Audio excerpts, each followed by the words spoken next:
Welcome to day 32 of the shutdown here of school, of life, of everything else. Anyway, I'm here to tell you another history story today with Abraham Lincoln and George Washington. Kind of sticking with my civil rights theme here for the next few days. And I think I'm going to talk today about Brown versus Board of Education, maybe the most influential, biggest Supreme Court case of all time. So we'll start with Brown here. Brown is Linda Brown. Linda Brown was a 7-year-old girl in Topeka, Kansas. She was an African American girl. She was not the only person listed in this lawsuit. There were lots of people, but her name came first alphabetically, so which is why it's always known as Brown versus the Board of Education. The Board of Education is Topeka, Kansas, that is being sued here. There are other school districts that are also being sued, but again, this one kind of was listed first, so it's sort of the famous part of it. They are mainly the Brown family and others are suing because Linda and other kids cannot go to an all-white school that is right near their neighborhood, just a few blocks away. Instead, they have to drive to another African-American only school that is miles away. So it's massively inconvenient for them to do. And they say we should have the right to be able to send them to a school that's right in our neighborhood. And so they go through the court system. This takes a long time. You don't just go to the Supreme Court immediately. This takes quite a bit of time. They do eventually get to the Supreme Court where this question is posed. Now, the Browns and the other families get representation from the NAACP, which is the National Association for the Advancement of Colored People, which is a group that still exists today. And their lawyer, the lead attorney for the case, is Thurgood Marshall. And maybe that name is familiar to you. Not only is Thurgood Marshall the lead attorney in this case for the plaintiffs, but he is also going to be eventually the first African American on the Supreme Court. So a pretty significant individual in his own right. Anyway, back to the case. So in Brown versus Board of Education, the argument here from Thurgood Marshall is two things. Number one, he says, the government is basically arguing, Topeka, Kansas School Board, they're arguing that under the case Plessy versus Ferguson from 1898, that segregation is legal as long as things are equal and there is equal access. Well, Thurgood Marshall argues that, listen, there is no equal access here, that almost in all cases, 99% of cases, African-American schools are of lesser quality. They get hand-me-down books that are old and out of date. There is a lack of basic materials, pencils, chalk for the teachers, paper, etc. The buildings are often a little more than shacks that are freezing cold in the winter, super hot in the warmer months. Oftentimes without heating, things like that. They're just not of great quality. So while the teachers are usually excellent, there are always African American teachers who are very dedicated and very good, but the facilities, the materials are often not as good. So to act like these are equal, he says is not true, and so Plessy versus Ferguson cannot apply. He also goes on to say, and he brings in testimony from sociologists who have done huge studies on the impact of segregated education on kids.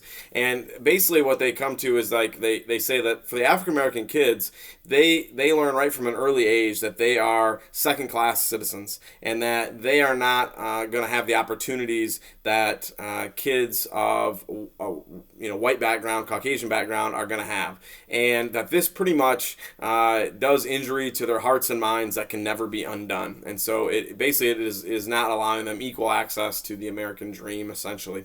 But the studies, the sociologists actually go further and say that it's negative to the white children as well. That here they are at school, they're being taught that all men are created equal and that everybody is treated equally, under the law, that every American has the same opportunities to succeed. But they realize that they're being taught this in school, but when they go out into society, that this is not true. That there isn't equality under the law, that African Americans routinely are treated unfairly under the law, that African Americans are not given equal opportunities to succeed. They absolutely don't have these opportunities to succeed. So it's harmful to them as well, because what happens oftentimes, they say that this confusion as the kids get older, because they don't know how to process this, it sort of can turn to anger and violence and racism. And because they don't know how to process it, then what happens is you create this whole generation of new racist attitudes, etc. So that it's basically negative all the way around for everybody involved.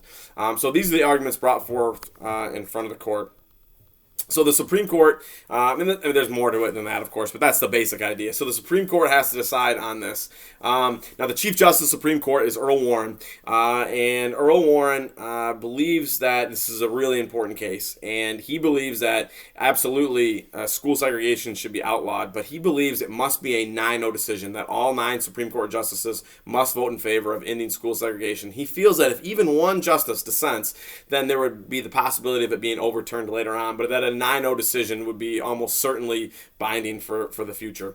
And so that's what happens. He waits, he works, he basically behind the scenes tries to convince the other justices that have misgivings for whatever reason that this is the right thing to do, that they need to be on the right side of history here, and he does get his 9-0 vote.